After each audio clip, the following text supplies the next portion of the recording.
Hello, and welcome back to my channel.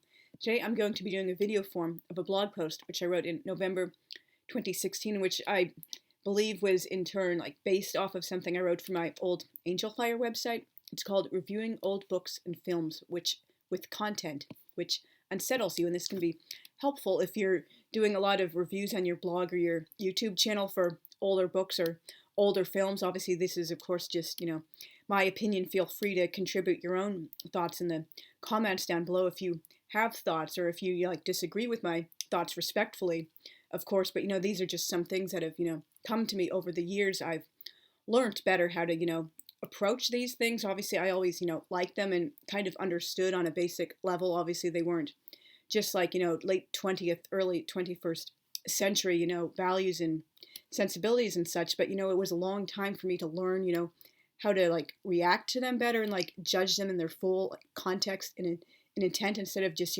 kind of emotionally reacting to them and spending 500 words ranting about something that really wasn't a major focus of the book or the film at all. So let's just get down with it. I've doubtless read more old books and seen more old films than I have from the modern era. As such, there are times when I run across things which can make me uncomfortable as a modern reader/viewer, even offend me. It's not that I don't know certain attitudes were prevalent, but rather that it's kind of hard to just dispassionately take it in without reacting, thinking, oh, that's just how things were then. We're all going to experience books and films differently, depending upon our socialization, background, personal experiences, values, and beliefs.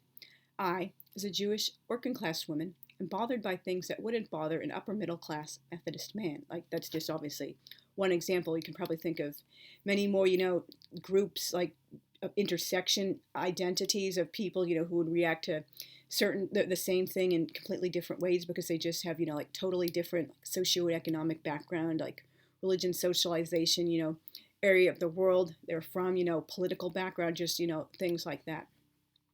Things that might merely make me uncomfortable in passing might outright anger an African American, a Catholic, or a Cherokee. And I'm sorry if there's some annoying noise from outside. There's some window faces the street. Things to keep in mind while watching, reading, and writing your review. How much of a focus is the material in question? There's, for example, a 3-minute scene of racially motivated violence in a 20-minute short, or a brief scene with a stereotyped Jewish pawnbroker in a 73-minute movie. There's no reason to obsess over it and make that the entire point of your review. Say it made you uncomfortable, and then move on. Were these attitudes overtly racist, anti-Semitic, sexist, anti-Catholic, etc.? Or were they such an ingrained part of the culture to seem matter-of-fact to the average person in the original audience? A lot of old cartoons accused of being horribly racist have struck me as more of a product of their time, not going out of their way to offend people.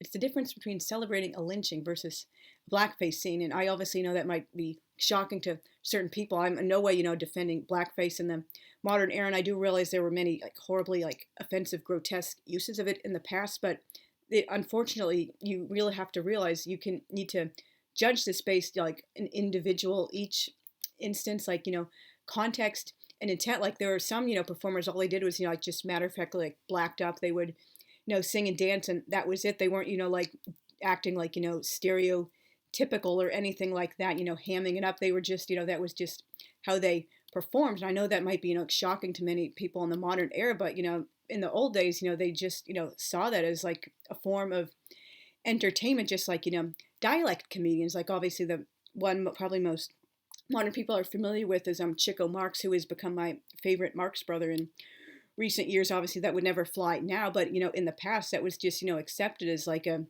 established type of comedy slash performance. People didn't ascribe any hidden racist meanings to it. It was just a genuine integral part of the culture and performance art. Was this something that couldn't really be helped given the era? For example, as much as I wish non-white actors had been able to play major roles outside of so-called race movies, that just didn't happen. Although sometimes it did, but it was extremely rare when it did happen, and many people were kind of upset about it and the status quo, because that was upsetting what they were used to. So obviously there weren't many opportunities for that to happen. White actors played characters of other races, or minorities played servants or minor roles. That didn't mean a white actor in makeup couldn't play a character of another race with integrity and sensitivity, or that a servant character was automatically pathetic.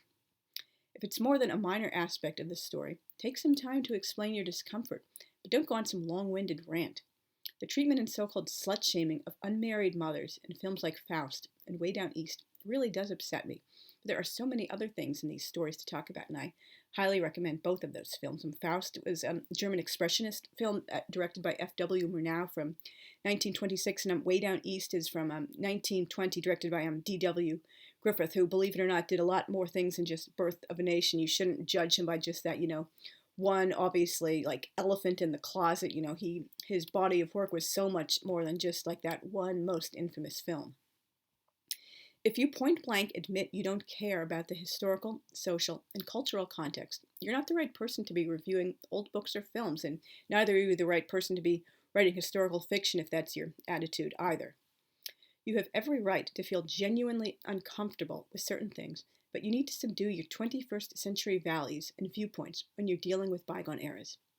The normally awesome rap critic and his annoying SJW girlfriend, Lady Jess, totally dropped the ball when they reviewed The Jazz Singer, and they likewise missed a golden opportunity in their four-part series on Warner Brothers' Censored 11. These are cartoons from, I think, the 30s and 40s that it's really hard for anyone to see nowadays because they were like totally hidden, like pretending like they don't exist, just like Disney has been doing with Song of the South, which I have seen that film. I'm old enough to have seen it in theaters during its last re-release, and then I saw it on a free streaming site when I was doing I believe a four-part blog series on it in 2016 for its 75th or 70th anniversary, so I could get familiar with it again. I didn't think it was racist at all. It was obviously like it was racial content, but I just thought it was more kind of boring than anything else. But you have to see something to judge it for yourself, and always keep in mind the historical context and intent. Don't think, oh, this person was deliberately trying to offend people. Just look at it the way it was intended, not the way it appears to you in the modern era. Instead of placing these cartoons in their appropriate setting, they did almost nothing but rant about how racist they are by modern standards. If stereotypes are present, are they the only thing about a character, or just one of many traits? For example, the easily spooked Trohelius Snap in Midnight Face is a 1926 horror film, which is like a pretty dreadful film for many reasons, seemed to have been included primarily for cheap, racially motivated laughs. He wasn't some deep, complex character who just happened to be easily spooked. If there's truly enough material to do a full critique through, like, for example, a feminist, class-based, race-based, or Jewish lens, why not do that in a second post? That way, your review proper stays on topic and addresses the actual story within its historical setting. But this based on popular beliefs of the time and not intentionally meant to be offensive. Like, for example, as much as I love Dante, he was still very much a product of medieval Catholic Europe. So, yes, he was under the false impression that Prophet Muhammad was a schismatic, even though he was never a Christian to begin with. Dante also subscribed very much to other Catholic doctrine, which is no longer, it's my understanding, it's no longer considered like, mainstream by the modern Catholic Church, but was, considered mainstream back in the Middle Ages. So he had no other, counter examples to, question completely some of these things. It was just, this was considered, truth, and people don't question it. At least give him some credit for being evolved enough to question certain other things he considers unjust or puzzling, and continues struggling with throughout the entire poem, as I've addressed in several blog posts and videos. He tends to accept church doctrine in the end, but he doesn't blindly accept it, and you can kind of see the wheels working, even though he's, things are explained to him, and he kind of seems to, oh, okay, that's true, or whatever, I understand your reasoning. You can kind of like see he's still like struggling with that internally, like the teaching that only in his era that only like baptized Christians could attain paradise, no matter like how righteous they were, if they lived in a part of the world that didn't have Christianity, things like that. But you always say that's just one minute many things you have to keep in mind when dealing with like an older book or movie. Words that seem dated now were the de facto words then. Words like Negro, Oriental, Sinistral, which means left-handed, Mosaic, Jewish, Sappist or Safist, lesbian. I mean, it took me a really, really long time to feel comfortable writing the word Negro in my historical fiction outside of dialogue until someone like finally, had the good sense to point out to me, why are you like using the word like African American in the text, like outside of the dialogue, that people wouldn't have been like using that word at all in that time. And even the word, black, obviously, there are like historical precedents and such, but it didn't really, to my knowledge, become like a more like mainstream common word until the 1960s. So again, if you're not comfortable using historically accurate words, even if they're considered dated now, or they might, personally offend you or make you uncomfortable, don't write historical fiction, and don't write old books, or don't read old books or watch old films that use those words, because they're just going to be there and you cannot get away from them no matter what your own personal feelings are. Above all, consider the context and intent. Going on a huge rant against, like, for example, blackface or the Mrs. Husband's full name convention, which I freaking hate, it's like nails on a chalkboard to me, just makes you look immature and historically ignorant. These people weren't including this material just to offend your 21st century special snowflake, SJW self.